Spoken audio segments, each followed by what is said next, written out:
یارم سمیرہ حمید episode 32۔ رات کے آخری پہر وہ چونک کر اٹھا۔ اس کے سینے پر مارگریٹ کی ڈائری تھی اور اس کی آنکھ میں نمی تھی۔ وہ چھت کو دیکھنے لگا، پھر آس پاس اسے یہ یاد کرنا پڑا کہ وہ کہاں ہے اور اس کے ساتھ کیا ہوتا رہا ہے۔ ان کیفیات کا شکار وہ بچپن میں ہوا کرتا تھا، جب بستر پر روتے روتے سو جایا کرتا تھا اور پھر سوئی جاگی حالت میں اسے لگا کرتا تھا کہ کوئی اس کے سرہانے بیٹھا سرگوشیاں کرتا رہا ہے، ایسی سرگوشیاں جو اسے بوجھل نہیں کرتی تھیں اور آنکھ کھلنے پر اسے رو دینے پر مجبور کر دیتی تھیں۔ اس خوشبو کو بہت قریب محسوس کرتا جو مارگریٹ کے ساتھ لگ کر سونے سے اس کے اندر طول کر گئی تھی اور جسے اس نے اپنے اندر سے کبھی جدا نہیں ہونے دیا تھا۔ وہ سرگوشیوں کی رات تھی۔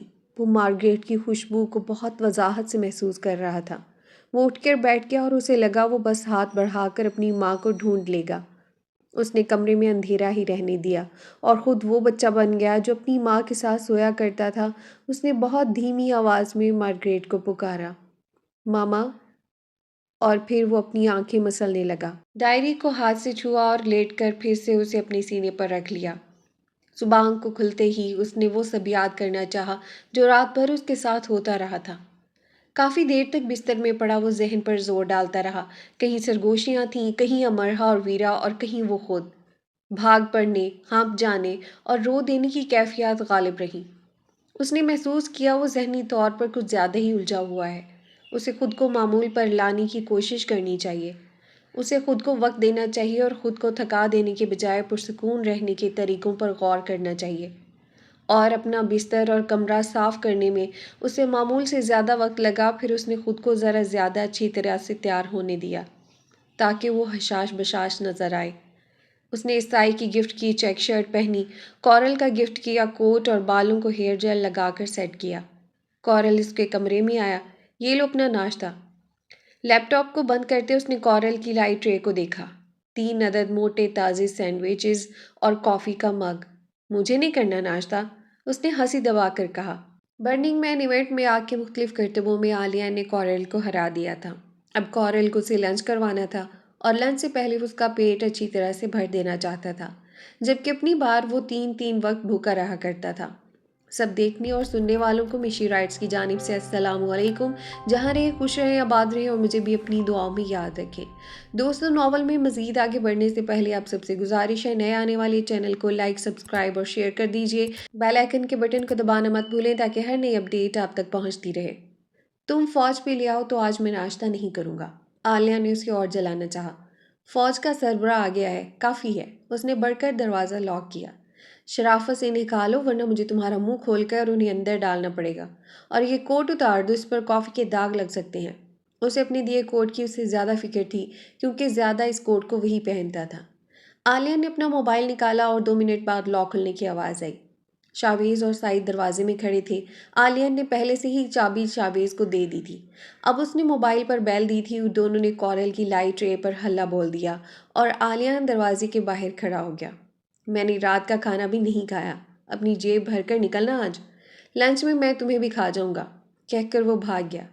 اچھا کیا تم نے یہ سینڈوچز کھا لیے۔ فرسٹ فلور پر جو زیگ ہے نا، اسے میں جا کر بتا آتا ہوں کہ اس کے ناشتے کی ٹرے جو غائب ہوئی ہے وہ کہاں ہے۔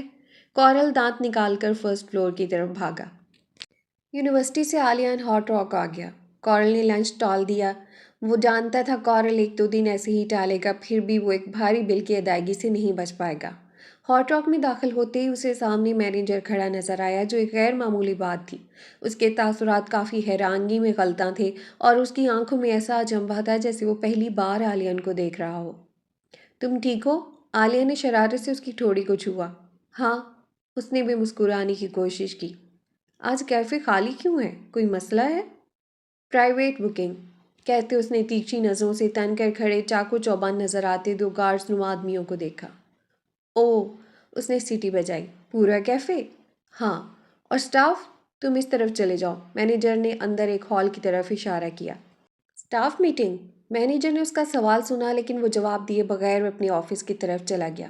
مینیجر کے انداز پر اسے حیرت ہوئی لیکن پھر بھی اس کی ہدایت پر عمل کرتے سٹاف میٹنگ کا سوچتے اس ہال کی طرف آ گیا جس کی طرف جانے کے لیے اسے کہا گیا تھا۔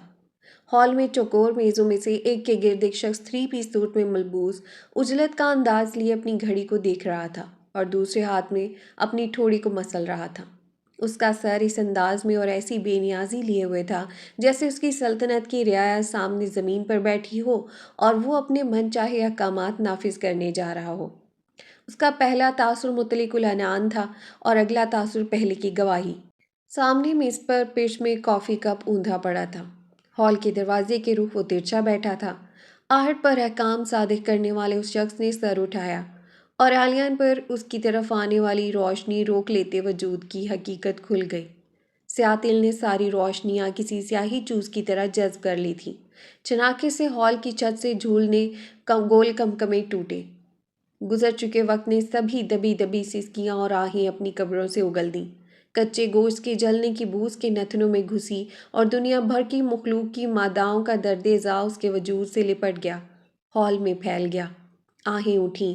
یہ اس کے اندر کی شدید خواہش رہی تھی یا شدید نفرت کہ اس کی نظریں آنکھ کی کمان کے کنارے براجمان تل پر ٹھہر گئیں، اور جیسے ایسا تل ساری دنیا میں کل انسانیت میں صرف ایک وہی انسان رکھتا تھا، اور یہ وہی انسان ہی تو تھا۔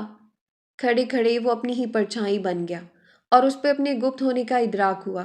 سمعی بصری قوتیں دور فنا میں پناہ لینے کو ہوئیں اور عالم فنا کا شور عالم موجود میں کانوں کے پردے پھاڑنے لگا۔ اس کی سانسوں نے باد سمود کی موجودگی کو محسوس کیا۔ چار بھوری آنکھیں اٹھیں ایک دوسرے کی سمت، اور جس دن میں اور ولید پہلی بار ایک چھت تلے اکٹھے ہوئے مجھے یقین ہو گیا کہ اس سے تعلق مجھ پہ واجب تھا اور اس سے محبت مجھ پر فرض۔ اٹھ کر ملی اور ٹھہر گئی۔ جب وہ سو جایا کرتا تھا تو میں جاگ جاگ کر اسے دیکھا کرتی تھی۔ میں اپنی سانسوں کی آمد و رفت کو اتنا بے ضرر بنا لیا کرتی تھی کہ وہ اس کی نیند میں مخل نہ ہو سکے اور اسے جی بھر کر دیکھتے رہنے کا میرا خواب ٹوٹ نہ جائے۔ عالیہ نے اتنا گہرا سانس لیا جیسے آخری سانس۔ جب وہ مجھے دیکھا کرتا تھا تو مجھے یقین ہو جاتا تھا کہ مجھے خاص اسی مقصد کے لیے بنایا گیا ہے۔ اگر وہ مجھے نہیں دیکھے گا تو میرے ہونے کا مقصد ختم ہو جائے گا۔ وہ کھڑا ہوا اور چل کر اس انداز میں اس کی طرف آیا جیسے سدھائے ہوئے جانور کی پشت پر ہاتھ پھیرنے کا ارادہ ہو۔ وہ بہزوم بنا کھڑا تھا۔ اس کی پشت پر ہاتھ پھیرا جا سکتا تھا۔ اس کے اندر دفن بند تابوتوں کے ڈھکن جھٹکوں سے کھلے اور اسے صاف صاف مارگریٹ دکھائی دینے لگی۔ رونا، تڑپنا، ہاتھ کاٹ لینا، بڑبڑانا، چلانا، بھول جانا، بھٹک جانا اور پھر سرد ہو جانا۔ آہیں، صدائیں، واویلا اور خاموشی۔ میں نے تمہیں پہچان لینے میں وقت نہیں لیا۔ ولید البشر نے اپنے دونوں ہاتھ کوہنی سے اوپر اس کے بازوں پر رکھے اور اسے جوش سے جھنجھوڑا۔ اس کے ہاتھ کو ہاتھوں میں لے کر بیٹھے رہنے کا خواب میں نے ہر رات دیکھے۔ میں ہر رات ایک ہی خواب دیکھ لینے پر قدرت حاصل کر چکی ہوں۔ جو بھی ہے، میں ہر رات اہتمام سے اس خواب کے لیے خود کو تیار کرتی ہوں۔ تم میں میری کتنی مشابہت ہے۔ ولید البشر نے اوپر سے نیچے تک دیکھا۔ آلیان بھی اسے ہی دیکھ رہا تھا۔ اس کے لوٹ آنے کی دعائیں میں نے اتنی کثرت سے کیں جیسے لمحوں میں بنجر زمین پر جنگل اگائے اور اس جنگل پہ میں اپنی باقی ماندہ قوتوں کو اکٹھا کر کے اس کے نام کی صدائیں لگاؤں۔ میرے بیٹے، دیکھو، دیکھو اپنے باپ کو۔ اس نے اس کے سینے کے مقام پر جوش سے گھسا مارا۔ اب ہم ایک ساتھ ہیں۔ میں تمہارے سامنے کھڑا ہوں، تمہارا باپ، ولید البشر۔ میں نے ایک افریقی جادوگر کو اپنی جمع پونجی تھما دی اور اس کے کہے پر ایمان لے آئی کہ ولید ضرور آئے گا۔ وہ آ گیا ہے، آلیان بڑبڑایا۔ افریقی جادوگر نے وقت کیوں نہ بتایا؟ آواز اس کے اندر چکراتی رہی۔ کچھ بولو مائی سن، میں تمہاری آوازیں خوابوں میں سنی ہیں۔ جان لو مارگریٹ آفاق ایک احرام ہے جس نے تمہاری ساری دعاؤں کو حنوط کر دیا ہے، اور کوئی ایک بھی دعا آسمان کو چھید کر ولید کو چھین لانے کی طاقت نہیں رکھتی۔ مجھے اپنی قوت دعا پر ملال رہے گا۔ ہال کی دیواروں پر مارگریٹ کی فلم چل رہی تھی، ایک کے بعد اگلا منظر، پھر اگلا۔ آخری منظر میں وہ موت سے آنکھیں ملا رہی تھی۔ اس کی لکنت اس کی ناپید ہوتی قوت کا نشان دے رہی تھی۔ اس کے ساتھ گزری ساعتیں میں گنوانا چاہتی تھی۔ میں اپنی آنکھیں بند کر لینے کو ہوں اور ان آنکھوں میں انہیں مقید۔ میں ماضی کا حصہ بننے جا رہی ہوں، لیکن میں انہیں ماضی کے سپرد نہیں کروں گی۔ اگر ارواح کو دعا کا موقع دیا جائے گا تو میری پہلی دعا پھر سے وہ ہوگا، اور آخری بھی۔ اس کے کندھے پر ایک ہاتھ آ کر ٹھہر گیا۔ وہ ہاتھ اس کے دائیں گال پر آیا اور گال کو نرمی سے مسلنے لگا۔ آلیان، اس نے آواز کو روح میں اور انگلیوں کو دل پر محسوس کیا۔ ہال کی دیواروں پر بھاگتی دوڑتی مارگریٹ کی فلم اندھیرے میں گم ہونے لگی۔ آلیان، ہاتھ گال مسل رہے تھے۔ اسے 2 مائیں ملی تھیں، لیکن باپ نہیں۔ اس کی آنکھیں لبالب بھر گئیں۔ اس کے باپ کا ہاتھ اس کے گال پر تھا۔ وجود میں لانے والے کی بہت قدر کرتا ہے۔ خون میں ایک ابال ہوتا ہے جو دنیا کی کسی آگ سے نہیں ابلتا، اور خونی رشتے کی صرف آنچ سے ابل کر چھلکنے لگتا ہے۔ دنیا میں کسی انسان سے دل کھول کر نفرت کی جا سکتی ہے، خونی رشتے سے نفرت کے لیے پتھر سا دل چاہیے۔ اس کا دل چاہا، حتیٰ کہ وہ مٹتے بنتے مارگریٹ کی زندگی کے مناظر دیکھ رہا تھا، وہ اس چوڑے سینے میں سر دے لے اور پھوٹ پھوٹ کر روئے۔ اس نے چاہا کہ وہ اپنی یادداشت کو گم کر دے اور ولید البشر سے ناپسندیدگی کا جذبہ بھولا بسرا کر دے۔ ہاں، وہ خود سے کیے گئے وعدے سے وعدہ خلافی کر دے۔ اس کے سامنے اس کا باپ کھڑا تھا، اس کے قد کے عین برابر، اس کی آنکھوں کے عین سامنے۔ اس کے گال اور شانے اس گرمی سے دہک رہے تھے جو اس کا باپ اس کے وجود میں منتقل کر رہا تھا۔ اس کے دل کے مقام پر جو گھسا پڑا تھا وہ اسے گمشدہ مسرت سے لبریز کر دینے کو تھا۔ بہت بڑے ہو گئے ہو تم۔ ہاں، تمہیں ہونا ہی تھا۔ ہاتھ اس کے سر کے بالوں تک گئے۔ اس نے خود کو ایک قدم پیچھے کیا۔ ولید البشر نے ذرا سا چونک کر اس خاموش کھڑے مجسمے کو دیکھا، جسے عربی مٹی نے مغربی ڈھب میں ڈھالا تھا، جس کے چوڑے شانے اونچا قد اس کے مضبوط ہونے کی دلیل دے رہے تھے، جس کی عرب آنکھیں اتنی بے تاثر تھیں جیسے وہ سدا روشنی سے انجان رہیں، اور جن کی بینائی کا واسطہ صرف اندھیرے سے رہا ہے۔ دیکھو آلین، میں نے تمہیں ڈھونڈ نکالا۔ 2 قدم خود کو پیچھے لے جاتے ولید البشر نے دونوں بازو وا کر دیے۔ اس اونچے لمبے طاقتور مرد کو قابو کر لینے کے لیے بس اتنا ہی کافی تھا۔ پاگلوں کی طرح تم دونوں کو ڈھونڈتا رہا، اتنے سال میں کہاں کہاں نہیں گیا۔ پھر مجھے معلوم ہوا کہ اس کی موت واقع ہو گئی ہے۔ میں بہت مشکل سے تم تک پہنچا ہوں آلیان، اور جس آنچ سے اس کے خون میں ابال اٹھے تھے وہ خون ایک دم سے سرد ہو گیا۔ وہ استہزائیہ ہنس دیا۔ ناروے کے ہوٹل میں کس عورت کو طلاق اور دھتکار دی تھی آپ نے؟ ولید البشر کو جھٹکا سا لگا۔ اسے بتایا گیا تھا کہ وہ بہت چھوٹا تھا جب اسے بے سہارا بچوں کے ادارے میں داخل کروا دیا گیا تھا۔ اسے توقع نہیں تھی اسے اس بارے میں بھی معلوم ہوگا۔ جس فلیٹ میں شادی کر کے انہیں رکھا تھا وہ اسی فلیٹ میں مر گئی تھیں، تو آپ انہیں کہاں پاگلوں کی طرح ڈھونڈتے رہے؟ میری پیدائش سے پہلے آپ انگلینڈ چھوڑ چکے تھے۔ بہت آسانی سے یہ معلوم کیا جا سکتا ہے کہ دوبارہ آپ انگلینڈ آئے۔ میں اپنے دوستوں کو بھیجتا رہا تھا تمہیں ڈھونڈنے۔ اپنے انداز کی تلخی کو اس نے بمشکل قابو میں کیا۔ آپ خود کیوں نہیں آئے؟ مجھے انگلینڈ سے نکال دیا گیا تھا۔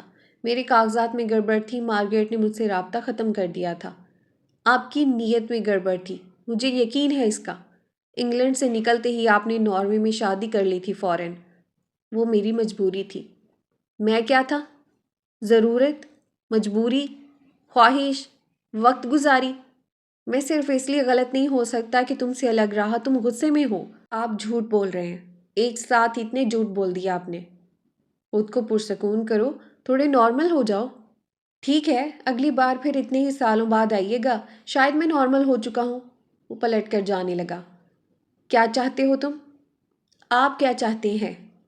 تمہیں لینے آیا ہوں۔ اتنے سالوں بعد کیوں؟ مجھے صرف سچ سننا ہے، ورنہ کچھ نہیں۔ ولید البشر نے اپنی اندر تیزی سے جوڑ توڑ کی ہے۔ میں نے مارگریٹ کو طلاق دے دی تھی اور یہ میرا حق تھا، اور وہ غصے میں آ گئی۔ جب ناروے میں وہ آپ کو میرے بارے میں بتا رہی تھیں تب آپ نے کیا کہا تھا؟ میں سمجھا وہ جھوٹ بول رہی ہے۔ نہیں، آپ سمجھے میں آپ کا نہیں کسی اور کا بچہ ہوں۔ کہتے وہ ذرا شرمندہ نہیں ہوا۔ حکم عدولی کرنے والوں کو دی جانے والی سزا کے اعلان کرنے کے انداز کو ولید نے بمشکل دبایا۔ کسی اور کے بچے کو اب کیوں سمیٹنے آئے ہیں؟ یہ غلط ہے، جھوٹ ہے۔ عالیہ نے کرسی گھسیٹ کر اس پر بیٹھ گیا اور خود کو سوچنے کے لیے وقت دیا۔ اس کے سامنے ایک صحت مند، خوش شکل، قیمتی لباس اور جوتوں میں ملبوس اس کا باپ کھڑا تھا۔ اس کے ہاتھ میں وہ گھڑی تھی جو ایک معروف کمپنی آرڈر پر صرف ایک تیار کرتی ہے۔ ولید البشر کی کھال پر ایک جھری نہیں تھی۔ وہ اپنی صحت کا بہت خیال رکھتا تھا۔ وہ اسکن سرجری سے کئی بار گزر چکا تھا۔ اس کی خوبصورتی، اس کا لباس، اس کا انداز، اس کے الفاظ، اس کے تاثرات، کوئی ایک بھی چیز اس بات کی گواہی نہیں دے رہی تھی کہ وہ اپنے بیٹے کے غم میں گھلتا رہا ہے۔ اس کی ماں گھل گھل کر مر چکی تھی۔ اس کا باپ کھلا گلاب بنا اس کے سامنے موجود بیٹے کی جدائی پر آنسو بہانا چاہتا تھا۔ یہ صرف میرے لیے یہاں نہیں آیا۔ عالیہ نے اپنا سر پکڑ لیا اور ولید البشر نے بڑھ کر اس کے سر کا بوسہ لیا۔ تم خود کو پرسکون رکھو اور آؤ میرے ساتھ۔ یہ میری بد نصیبی تھی کہ میں نے تمہیں کھو دیا، زندگی نے بہت برا کیا میرے ساتھ، مجھے معاف کر دو، لیکن اس میں میرا کوئی قصور نہیں تھا۔ عالیہ نے سر جھکائے رکھا۔ اس کی ماں کا ایک آنسو گرتا تھا تو وہ تڑپ اٹھتا تھا۔ اس کا باپ رو کر اس کا بوسہ لے رہا ہے اور وہ بت بنا بیٹھا ہے۔ آپ میرے باپ بننے آئے ہیں اور مجھے آپ کا بیٹا نہیں بننا۔ مجھے آپ میں دلچسپی نہیں ہے، اور ہوگی بھی کیوں؟ عالیہ نے بہت کھردرے اور غیر جذباتی انداز سے کہا۔ وہ ایسے سپاٹ ہو گیا جیسے مشین ہو۔ تمہارا باپ ایک کامیاب بزنس مین ہے اور تمہیں اس میں دلچسپی نہیں؟ الٹی طرف سے ولید البشر نے وہ پتا پھینکا جو سیدھے سیدھے صاف صاف عالیہ نے پڑھ لیا۔ وہ ذرا سا چونکا اور اس کی نظروں سے ٹپکتی لالچ ولید البشر نے تاڑ لی اور خود کو داد دی۔ میرا سب کچھ تمہارا ہی تو ہے۔ میں سمجھ سکتا ہوں تم نے کیسی زندگی گزاری ہوگی۔ میرے پاس بہت کچھ ہے عالیان، میں تمہیں بہت کچھ دے سکتا ہوں۔ اور اس باز کو مار گراتے وہ چوک گیا۔ اس کا انداز کاروباری ہو گیا اور وہ بھول گیا اسے فی الحال ایک غمزدہ باپ کا کردار ہی نبھاتے رہنا تھا۔ خصلت پانی میں تیرتا ہوا کارک ہے جو زیر پانی رہ ہی نہیں سکتا، اسے اوپر آنا ہی ہے۔ میں نہیں مانتا کہ آپ کے پاس کچھ ہوگا چند ہزار ڈالرز کے سوا۔ اس نے لالچی انداز اپنا لیا۔ اس پورے ہاٹ راک کو بک کروانے کے لیے جانتے ہو کتنے ہزار پاؤنڈ چاہیے؟ وہی چند ہزار نا، میرے پاس اس سے زیادہ پیسے ہیں۔ ماما مہر کے پاس اس سے زیادہ دولت ہے۔ تمہاری ماما مہر کے پاس میری دولت کا ایک حصہ بھی نہیں ہوگا۔ ولید چڑ گیا۔ اچھی بڑھ ہے۔ عالیہ نے بھرپور استہزائیہ ہنسا۔ بڑھ نہیں ہے یہ۔ ولید غصے سے بھڑک اٹھا۔ شاید اپنی دولت اسے اتنی پیاری تھی کہ اس پر طنز اسے گوارا نہیں تھا۔ وہ تیزی سے ہال سے باہر گیا، واپس آ کر ایک فائل اس کے سامنے رکھی۔ اسے کھولو اور پڑھو۔ میری کمپنی اور اس کے شیئرز کتنی مالیت کے ہیں؟ اس کا انداز ایسا تھا جیسے کہتا ہو دیکھو، پڑھو، ولید البشر کتنا قیمتی ہے۔ کیا سمجھ کر تم ایسے قیمتی انسان سے ایسے بات کر رہے ہو؟ تم گستاخی کر رہے ہو۔ اور بس ایک پل لگا عالیان کو ساری بات سمجھنے میں۔ اس کا شک یقین میں بدل گیا اور اس یقین پر اس کا دل پاش پاش ہو گیا۔ موہوم سی جو امید تھی وہ دم توڑ گئی۔ اندر ہی اندر اس حقیقت پر وہ رو دینے کو ہو گیا۔ وہ اس سے نفرت کرتا تھا، اب اسے خود سے بھی نفرت محسوس ہونے لگی۔ تو بس یہ حیثیت تھی اس کی۔ اس کا باپ ایک بیوپاری، بیوہ امیر عورت، کمپنی، شیئرز، سگی اولاد، سوتیلی اولاد۔ ولید البشر نہیں جانتا تھا وہ بزنس کا کتنا ذہین اسٹوڈنٹ تھا۔ عالیہ نے فائل پر سرسری نظر بھی نہیں ڈالی تھی۔ اس کی ضرورت ہی نہیں رہی تھی۔ میرے علاوہ آپ کی کوئی اولاد ہے؟ اپنی آواز کی لرزش پر قابو پا کر اس نے عام انداز اپنا کر یہ سوال پوچھا۔ دکھ کا ایک سایہ ولید البشر کے چہرے کے پار ہوا۔ ہاں، ایک بیٹا تھا۔ اب عالیہ ساری کہانی سمجھ گیا۔ کار کے حادثے میں اس کی ڈیتھ ہو گئی۔ نیم دکھ کے تاثر کے ساتھ ولید البشر خاموش ہو گیا۔ اگلی بات کرنے کے لیے عالیہ نے چند گہرے سانس لیے۔ اس کا دل چاہا وہ اپنے دل کے مقام پر ہاتھ رکھ کر ہال سے باہر چلا جائے۔ اسے اپنے دل سے رونے کی واضح آوازیں سنائی دینے لگی۔ یعنی اس کے پاس اتنی مہلت بھی نہیں رہی کہ وہ اپنے شیئرز آپ کو قانونی طور پر منتقل کر جاتا۔ ان بیوہ خاتون کا بھی سگا بیٹا ہونے کی حیثیت سے اس کے حصے میں یقیناً 50% شیئرز آئے ہوں گے۔ کچھ آپ کی سوتیلی اولادیں بھی ہوں گی، اور اب آپ کی دوسری سگی اولاد ہے تو یہ شیئرز کمپنی کے طے کیے اصولوں کے مطابق صرف اسے منتقل ہو سکتے ہیں، ورنہ یہ واپس کمپنی کے پاس جائیں گے، جو یقیناً آپ کو گوارا نہیں ہوگا۔ میرا اور آپ کا ڈی این اے بھی ہوگا، ورنہ آپ کسی کو بھی اپنی سگی اولاد بنا کر پیش کر دیتے اور ایک مخصوص مدت کے بعد آپ کچھ نہیں کر سکیں گے۔ آپ کو ہر صورت ایک بالغ اولاد چاہیے۔ وہ رکا، اس لیے آپ مجھے ڈھونڈتے رہے۔ فائل کو اس نے نخوت سے میز پر کھسکا دیا اور اٹھ کر کھڑا ہو گیا۔ اسے اطمینان تھا کہ اپنے باپ کے جال کو اسی پر الٹ دیا تھا۔ مجھے اس میں کوئی دلچسپی نہیں۔ اس نے بہت آرام سے اس شخص کو الو بنا دیا تھا۔ تم یہ نہیں کر سکتے۔ ولید جیسے تڑپ اٹھا۔ میں یہ کر رہا ہوں۔ وہ استہزائیہ ہنسا۔ میں تمہارا باپ ہوں۔ تم کس طرح سے پیش آ رہے ہو میرے ساتھ؟ وہ ایک بزنس مین سے پھر سے ایک باپ بن گیا۔ ایسا کرنا پھر سے ضروری ہو گیا تھا۔ مجھے اس باپ سے کوئی لگاؤ نہیں۔ اس نے انگلی سے اس کی طرف اشارہ کیا۔ تم میرا خون ہو عالیان۔ آپ کو دیر سے یاد آیا۔ ہمیں اب ایک ساتھ مل کر رہنا چاہیے۔ اس نے دونوں جیبوں میں ہاتھ دیے اور پہلے سے زیادہ مضبوط نظر آنے لگا۔ صرف ایک سچ بتا دیں، ماما کو کیوں چھوڑ دیا تھا؟ سچ بتائیے گا، پھر میں سب کرنے کے لیے تیار ہوں۔ ولید البشر نے جھوٹ بول کر دیکھ لیا تھا۔ اس نے سچ کو بھی آزما لینا چاہا۔ آپ نے انہیں ذلیل کیا۔ مجھے ڈر تھا وہ مجھے عدالت میں گھسیٹ لے گی۔ مارگریٹ کے ساتھ میرا تعلق کچھ بھی رہا ہو، میں تمہارا باپ ہوں۔ کیا برا کیا تمہارے ساتھ میں نے؟ اس کیفے سے باہر نکلیں اور ملنے والے پہلے انسان کو بتائیں کہ اپنی اولاد کو میں نے ماننے سے انکار کر دیا تھا اور اتنے سالوں بعد آج اس سے مل رہا ہوں، تو وہ آپ کو بتا دے گا کہ کیا برا کیا آپ نے۔ میں شرمندہ ہوں۔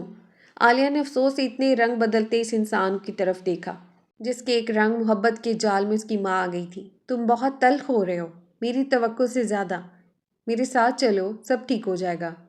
میں پھر اپنا سوال دہراؤں گا، ماما کو کیوں چھوڑ گئے تھے؟ ولید البشر اپنی ٹھوڑی مسلنے لگا، جیسے اپنے مزاج کے برخلاف کچھ برداشت کر رہا ہو اور اسے سوال پوچھے جانے کی عادت رہی ہو، سوالوں کا جواب دینے کی نہیں۔ میں اسے پسند کرتا تھا، پھر میری اس میں دلچسپی ختم ہو گئی۔ وہ جیسے کسی گلستان سے توڑ لیے گئے پھول کی بات کر رہا تھا، یا راستے میں آنے والے کسی پھول کو پیر تلے مسل دینے کی۔ اس کا انداز اس سے بھی بدتر تھا۔ عالیہ نے بہت دیر تک اس خوش شکل انسان کو دیکھا جس نے کتنی آسانی سے یہ بات کہہ دی تھی، اس عورت کے لیے جس کی زبان اس کے نام کی ادائیگی کرتے کرتے نہیں تھکتی تھی، ایسے ایڑیاں رگڑتی رہی تھی جیسے اس کے وجود سے زہریلے حشرات لپٹے اسے ڈنگ پر ڈنگ مار رہے ہوں۔ اس وقت عالیہ کو اپنی ماں پر بہت ترس آیا، اس کا پھوٹ پھوٹ کر رونے کو جی چاہا۔ اتنی محبت اور ایسے کرب کے بعد بھی اس کی ماں کے ہاتھ کیا آیا؟ شرمندگی، پچھتاوے، افسوس، دکھ کا ایک لفظ بھی نہیں۔ اگر مارگریٹ اس وقت نہ مرتی تو اس وقت مر جاتی۔ اس کے اندر الاؤ سا دہکا، اس کے ہاتھ کی پوریں اتنی گرم ہو گئیں کہ ولید البشر انہیں چھو لیتا تو جل جاتا۔ میں آپ سے نفرت کرتا ہوں اور اب اور زیادہ کرتا ہوں۔ آپ سے مزید بات چیت کا میرا ارادہ نہیں، اس نے ولید البشر کے منہ کے عین سامنے اپنا منہ لے جا کر کہا۔ ولید ایک قدم پیچھے ہوا۔ اس ٹھکرا دی گئی عورت کی اولاد کے ایسے انداز نے اسے سیخ پا کر دیا۔ اس نے خود کو بمشکل روکا کہ اس لڑکے کی وہی تذلیل کر دے جو اس کی ماں کی تھی۔ تم لاکھوں ڈالرز ٹھکرا رہے ہو۔ اب وہ صاف صاف ایک کاروباری انسان بن گیا تھا۔ وہ کروڑوں ہو تو بھی ہو تو تمہیں زیادہ حصہ چاہیے؟ عالیہ نے استہزائیہ ہنسا۔ بولو کتنا چاہیے؟ وہ میری ساری زندگی کی کمائی ہے، تمہیں راضی ہونا ہی پڑے گا۔ ساری بات کھول ہی دی۔ اب عالیہ ترہم سے اسے دیکھنے لگا۔ پیسوں کو کمائی کہہ رہے ہیں؟ انسانوں کو کس گنتی میں گنتے ہیں؟ مجھے مجبور نہ کریں کہ میں آپ کے ساتھ وہ کروں جو آپ دوسروں کے ساتھ کرنے کا شوق رکھتے ہیں۔ تمہیں میرے کام آنا ہی پڑے گا۔ میں اس کے لیے تیار نہیں۔ تو تم اپنی قیمت بڑھا رہے ہو۔ اگر آپ اس مدد کا سوال ماما سے کرتے تو وہ کبھی انکار نہ کرتی۔ میں مارگریٹ نہیں ہوں۔ تو ٹھیک ہے، پھر مارگریٹ کے لیے ہی صحیح۔ اسے سودا کسی بھی صورت کروانا تھا۔ اگر وہ میرے لیے زندہ رہتی تو شاید، وہ آپ کے لیے مر گئیں تو بالکل نہیں۔ عالیہ اب وہ سارے حساب لے لینا چاہتا تھا جو اپنی ماں کی طرف سے اسے اچکانے تھے۔ میں آفیشلی مارگریٹ کو اپنی بیوی تسلیم کر لوں گا۔ اس کی ضرورت ہے نہ اس کا فائدہ انہیں حاصل ہوگا۔ تمہیں یہی شکوہ ہے نا میں نے اس کی بے عزتی کی؟ ٹھیک ہے، میں اسے عزت بھی دوں گا اور اپنی بیوی ہونے کا خطاب بھی۔ میں پریس کانفرنس کروں گا۔ انہیں مار دینے کا اعتراف کون کرے گا؟ ان کی پیشانی پر کئی لکیریں بن گئیں۔ ولید البشر کی آنکھوں سے شرارے نکلنے لگے۔ اس کی برداشت کی حدیں ختم ہو رہی تھیں۔ تم یہ ثابت کر رہے ہو کہ تم میرا ہی خون ہو۔ تم اپنی اہمیت بڑھا رہے ہو۔ تمہیں ایسا ہی ہونا چاہیے۔ اور بڑھا لو اپنی قیمت۔ میں دینے کے لیے تیار ہوں۔ مہنگی چیزیں خریدنے کا مجھے شوق ہے۔ کبھی خود بک چکے ولید کو لگتا تھا دنیا میں سب بکنے کے لیے موجود ہے۔ عالیہ اندر ہی اندر ہنسا۔ یہ شخص تھوڑی دیر کے لیے بھی ایک اچھا باپ ہونے کی اداکاری نہیں کر سکا۔ میری قیمت آپ نہیں چکا سکتے۔ تن سے کہہ کر وہ تیزی سے جانے لگا۔ کبھی ایسے ہی اس کی ماں بھی اس کے سامنے کھڑی ہوگی اور وہ پشت دکھا دکھا کر جاتا ہوگا۔ اگر مجھے تمہاری ضرورت ہے تو تمہیں بھی کہیں نہ کہیں میری ضرورت ہوگی عالیہ ولید۔ قریب رکھے میز پر انگلیاں بجا کر اس نے کہا۔ دنیا میں کوئی ایسا کھیل نہیں جسے ایک ہی انداز سے جیتا جا سکے۔ ولید البشر اس فلسفے پر یقین رکھتا تھا۔ عالیہ پہلے سے زیادہ نفرت سے پلٹا۔ دنیا میں آپ وہ آخری انسان بھی ہوں گے جس کی مجھے ضرورت ہوگی، لکھ کر محفوظ کر لیں، میں کبھی آپ کی طرف نہیں لوٹوں گا۔ ولید البشر کے لب واہ ہوئے۔ عالیہ ولید، تمہیں میرے نام کی، میری موجودگی کی ضرورت ہے۔ انگلیاں اور تیزی سے میز پر بجنے لگیں۔ باقی ماندہ زندگی کے لیے یہ خوش فہمی آپ پال سکتے ہیں۔ وہ پلٹ کر جانے لگا۔ پھر سوچ لو، ان کاغذات پر سائن کر دو اور میرے ساتھ چلو۔ یہ ایک ایسا انداز تھا کہ جیسے ولید البشر اس پہ کوئی احسان کر رہا ہو۔ مجھے اپنا باپ مانو نہ مانو، ایک تجربہ کار انسان ہی مان لو۔ اس ایشیائی لڑکی کے پاس کوئی تو وجہ ہوگی جو اسے تم سے زیادہ میری ضرورت تھی۔ پہاڑیوں میں چھپ کر بیٹھے دشمن کے زہر بجھے تیر کی طرح جو فاتح کی پشت پر لگتا ہے اور اس پر فتح کا سورج حرام کر دیتا ہے۔ آلیان کی پشت پر تیر بن کر یہ آخری بات لگی اور اس نے جھٹکے سے گھوم کر اسے دیکھا۔ دنیا میں جتنی کراہت آمیز چیزیں تھیں ان کے بوجھ تلے اس نے خود کو پایا۔ پرائیویٹ نمبر سے کال تھی۔ وہ آخری لیکچر سے نکل رہی تھی۔ میں ولید البشر، آلیان کا باپ بات کر رہا ہوں۔ اس کی ہیلو کے جواب میں فوراً کہا گیا۔ اس کی سمجھ میں نہیں آیا کہ اس سے آگے کیا بولے۔ تم نے پیسے لینے سے انکار کیوں کر دیا؟ میں نے یہ پیسوں کے لیے نہیں کیا، وہ ٹھہر ٹھہر کر بولی۔ اس کی آواز کانپ رہی تھی۔ پھر کس لیے کیا ہے؟ آلیان میرا دوست ہے۔ میں صرف یہ چاہتی تھی کہ وہ اپنے پاپا سے ملے۔ بس صرف اس لیے؟ جی۔ تمہارا تعلق کہاں سے ہے؟ پاکستان سے۔ مسلمان ہو؟ جی۔ بہت دیر خاموشی رہی کہ اسے لگنے لگا فون بند کر دیا جائے گا۔ آلیان تمہارا کتنا اچھا دوست ہے؟ وہ خاموش رہی۔ تم نے اس سے کبھی پوچھا نہیں کہ اس کا باپ کہاں ہے؟ میں نے پوچھنا چاہا تھا، وہ بات کرتے جھجک رہی تھی۔ تو وہ اس بارے میں بات کرنا نہیں چاہتا تھا، لیکن تم میرے بارے میں جاننا چاہتی تھی، کیوں؟ وہ پھر سے خاموش ہو گئی اور دوسری طرف بھی خاموشی چھائی رہی۔ آلیان سے شادی کرنا چاہتی ہو؟ اس سے کوئی جواب نہیں دیا گیا۔ میں نے تمہاری دونوں فون کالز کی ریکارڈنگ سنی ہے۔ مجھے یہ اندازہ فوراً ہو گیا تھا۔ گھبراؤ نہیں، مجھے بتاؤ میں تمہارے لیے کیا کر سکتا ہوں؟ آپ کو اپنے بیٹے کے ساتھ ہونا چاہیے۔ اسے یہ معلوم نہیں ہونا چاہیے کہ میں نے آپ کو سب بتایا ہے۔ شاید اسے اچھا نہ لگے۔ اس کی آواز اور زیادہ کانپنے لگی۔ اسے اپنے باپ سے ملنا ضرور اچھا لگے گا۔ میں سمجھ گیا۔ تمہارا شکریہ۔ تم یقیناً میرے بیٹے کے لیے اچھے جذبات رکھتی ہو۔ کیا نام ہے تمہارا؟ امرہا۔ امرہا، تم سمجھدار ہو کیونکہ تم جانتی ہو ایک باپ کا ہونا کس قدر ضروری ہے۔ اس پر اصرار کرتی رہنا امرہا۔ میں اور میرا بیٹا جلد تم سے ملیں گے۔ تم بہتر طور پر سمجھ سکتے ہو کہ کیا وجہ ہوگی۔ اس نے پیسے بھی لینے سے انکار کر دیا اور تمہارے بارے میں سب بتا بھی دیا۔ اس نے یہ نیکی یقیناً اپنے لیے کی۔ مجھے معلوم ہوا ہے کہ تم نے مذہب اسلام اپنایا ہے اور وہ لڑکی بھی مسلمان ہے۔ اس کے وجود میں جلتی آگ کی تپش نقطۂ عروج پر جا پہنچی۔ اس کی کھال پگھل جانے کو ہو گئی۔ اچھے مسلمان خاندان بنا باپ کے ناجائز اولادوں کو اپنی بیٹیاں نہیں دیتے۔ الاؤ اب دہکا۔ اس کے منہ پر چانٹا پڑا۔ اس نے میرے آدمی سے ایک ہی سوال پوچھا۔ مارگریٹ کے بیٹے کو اس کا باپ ہی ڈھونڈ رہا ہے نا؟ اور جب اسے معلوم ہو گیا کہ باپ ہی ہے تو جیسے اس کی کوئی بڑی مشکل آسان ہو گئی۔ تم ایک آزاد معاشرے میں رہتے ہو، لیکن باپ کا سوال آج بھی مہذب معاشروں میں پہلے پوچھا جاتا ہے۔ باپ کے نام کے بغیر تم ناجائز ہو۔ میں کہاں ہوں؟ اس بارے میں لوگ پوچھتے تو ہوں گے۔ ولید رکا، جیسے اب سارے کام ہو گئے۔ اس عورت کے نام کے ساتھ تم کسی مسلم خاندان میں شامل ہونے کا سوچ بھی نہیں سکتے۔ میرے بغیر تمہاری حیثیت ہی کیا ہے؟ ولید البشر نے اس آخری بات سے آلیان کو ایسے ذلیل کر دیا جیسے مارگریٹ اور اس کی اولاد کی حد تک کا حق صرف اس کے پاس ہے، اور اس نے اس حق کا ٹھیک ٹھیک استعمال کیا۔ تمہاری غیر مسلم ماں کے بارے میں آسانی سے یہ سوچ لیا جائے گا کہ وہ کس طرح کی۔ اپنی زبان کو لگام دو۔ آلیان دھاڑا۔ کس نام اور کس خون کی بات کر رہے ہو؟ لعنتی تو تم ہو، اور تم اس ملعون عورت کا خون نہ ہوتے تو جانتے کہ باپ کے ساتھ کیسے پیش آیا جاتا ہے۔ میں تمہارا ملعون خون نہ ہوتا تو اچھا ہوتا۔ اس نے اس کرسی اور میز کو تیش میں پیر سے ٹھوکر ماری جس کے پاس کھڑا تھا۔ باہر کھڑے گارڈز اندر لپکے۔ ولید نے اشارے سے انہیں روکا۔ تم میرے کام آ جاؤ، میں تمہارے کام آ جاؤں گا۔ ڈیل سمجھ لو، اتنے جذباتی نہ ہو۔ تھو ہے اس ڈیل پر۔ پرسکون ہو جاؤ۔ تم جانتے نہیں تم کس عورت کی اتنی طرفداری کر رہے ہو۔ ہاں، جسے تم نے مار ڈالا۔ اس نے غصے میں ایک اور کرسی کو ٹھوکر ماری۔ تم نے اسے اپنے جال میں پھانس لیا تھا۔ وہی جال کاٹتے کاٹتے وہ مر گئی اور اپنے پیچھے ان مردوں کو روتا چھوڑ گئی جن کے ساتھ وہ ہر رات۔ آلیہ نے جھپٹ کر اس کے کوٹ کا کالر پکڑا اور گھونسا اس کے منہ کے قریب لایا۔ دونوں گارڈز فوراً اس پر جھپٹے۔ میری تربیت اچھے ہاتھوں نے نہ کی ہوتی تو تمہارا گلا دبوچ لیتا، اور دنیا کی کوئی طاقت تمہیں مجھ سے بچا نہ سکتی۔ ولید کے گارڈز اسے پوری قوت سے کھینچ رہے تھے اور وہ چلا رہا تھا۔ اگر ایک بھی اور لفظ ماما کے بارے میں کہا تو میں یہ بھی کر گزروں گا۔ اس نے خود کو گارڈ سے آزاد کروایا اور اٹھ کر چلایا۔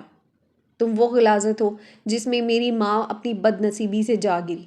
اگر میرا بس چلے تو میں اپنا جسم چھیل ڈالوں تاکہ تمہارے غلیظ خون کا ایک قطرہ میرے جسم میں نہ رہے۔ ولید البشر ششدر رہ گیا۔ ساری دنیا کی دولت میرے آگے ڈھیر کرو گے تو بھی اب مجھ سے اپنے لیے احترام کا ایک لفظ نہیں سن سکو گے۔ مجھے تمہاری ضرورت کبھی نہیں پڑے گی۔ وہ میری آخری سانس ہی کیوں نہ ہو۔ میں زندگی مستعار لینے کے لیے تب تمہارے پاس نہیں آؤں گا۔ وہ ایسے چلا رہا تھا جیسے وہ ہر سماعت کو بہرا کر ڈالے گا، ہر جان کی جان نکال ڈالے گا۔ پرنٹ ورک کی حدود سے وہ ایسے نکلا جیسے بندوق سے گولی۔ اگر وہ ذرا سی دیر اور رک جاتا تو ولید البشر کا گلا اس وقت تک دبوجے رکھتا جب تک وہ حلق سے آخری سانس نہ اگل دیتا۔ اس نے زندگی میں کبھی اس شخص سے ملنے کی چاہ نہیں کی تھی۔ وہ جانتا تھا وہ شخص اس کے سامنے آئے گا تو خود انسانی رتبے سے گر جائے گا۔ اگر وہ کبھی تمہارے سامنے آ جائے تو تحمل سے کام لینا۔ ماما مہر اسے نصیحت کر چکی تھی۔ مجھ سے وعدہ کرو تم صبر سے کام لوگے، تم ایک اچھا انسان ہونے کا ثبوت دو گے، تم میری تربیت کی لاج رکھو گے۔ وہ سائیکل کو سڑک پر اڑا رہا تھا۔ اسے سڑک پر کوئی بس گاڑی نظر نہیں آ رہی تھی۔ اپنا گرم کوٹ وہ ہاٹ راک میں پھینک آیا تھا۔ اپنی شرٹ کے بٹن اس نے کھول دیے تھے، کف الٹ دیے تھے۔ اس کی شرٹ ہوا سے باتیں کر رہی تھی۔ اتنی ٹھنڈ بھی اس کی گرمی کو کم کرنے میں ناکام تھی۔ اس کی خون رنگ آنکھیں ٹمٹما رہی تھیں۔ اب اس کی سمجھ میں آ گیا کہ ماما نے گھر آنے سے منع کیوں کر دیا تھا۔ وہ اس کا پتہ کرتا گھر تک پہنچ چکا تھا اور گھر والوں تک بھی۔ اگر ماما کی اور اولادیں نہ ہوتی تو اس سے پہلے اس تک پہنچ چکا ہوتا۔ اس کا باپ اپنے ڈوبتے ہوئے جہاز کو بچانے کے لیے اسے ڈھونڈ رہا تھا۔ اپنی لین سے چلتی کار سے آگے نکل جانے میں اسی کار سے ٹکرا گیا اور رگڑ کھاتے ہوئے سڑک پر گرا۔ اسے کوئی دعا لگی، کار اس کے اوپر سے نہیں گزری۔ اس کے ہاتھ اور گھٹنے چھل گئے۔ جس گال پر ولید البشر اپنا ہاتھ رگڑتا رہا تھا وہاں سرخ لکیریں بن گئیں اور ان میں سے خون ریسنے لگا۔ اس نے اسے ایک ٹوکن سے زیادہ اہمیت نہ دی جس کے ڈالتے اس کی پیسوں کی مشین چلنے لگتی۔ کیا تم ٹھیک ہو؟ کار والا جلدی سے باہر نکل کر اس کے پاس آیا جبکہ وہ سائیکل کھڑی کر کے اس پر سوار ہو چکا تھا۔ ٹھنڈی ہوا اس کے تازہ زخموں کو ادھیڑنے لگی اور ان میں سے گرم خون رسنے لگا۔ وقت ایک شرارہ ہے، جلا دینے پر قادر۔ دونوں ماں بیٹا ایک سے نصیب کے حامل تھے۔ دونوں نے ایک ہی انسان کے ہاتھوں ذلت اٹھائی۔ دوبارہ وہ کسی کار سے نہ ٹکرا جائے، اس نے اپنی آنکھیں رگڑیں۔ مجھے تم سے بات کرنی ہے، مجھے غلط مت سمجھنا، سمجھنے کی کوشش کرو، مجھے اپنے ماضی کے بارے میں کچھ بتاؤ۔ تم غلط وقت پر پوچھ رہی ہو، جانتی ہوں، وہ سب کہنے سے پہلے پوچھنا چاہیے تھا۔ پھر بھی مجھے اپنے فادر، میرا کوئی باپ نہیں ہے مرہا، صرف ایک ماں تھی جو مر گئی۔ اچھے مسلمان خاندان بنا باپ کی ناجائز اولادوں کو بیٹیاں نہیں دیتے۔ باپ کا سوال آج بھی مہذب معاشروں میں پہلے پوچھا جاتا ہے۔ باپ کے نام کے بغیر تم ناجائز ہو۔ تمہاری غیر مسلم ماں کے بارے میں آسانی سے یہ سوچ لیا جائے گا کہ وہ کس طرح کی۔ تم اس ملعون عورت کا خون ہو۔ ملعون عورت، ملعون عورت۔ دوستو آج کے ویڈیو میں اتنا ہی۔ اپنا رکھیے ڈھیر سارا خیال، مجھے بھی اپنی دعا میں یاد رکھیے گا۔ مجھے دیجیے اجازت، ملتے ہیں نیکسٹ ویڈیو میں۔ اللہ حافظ۔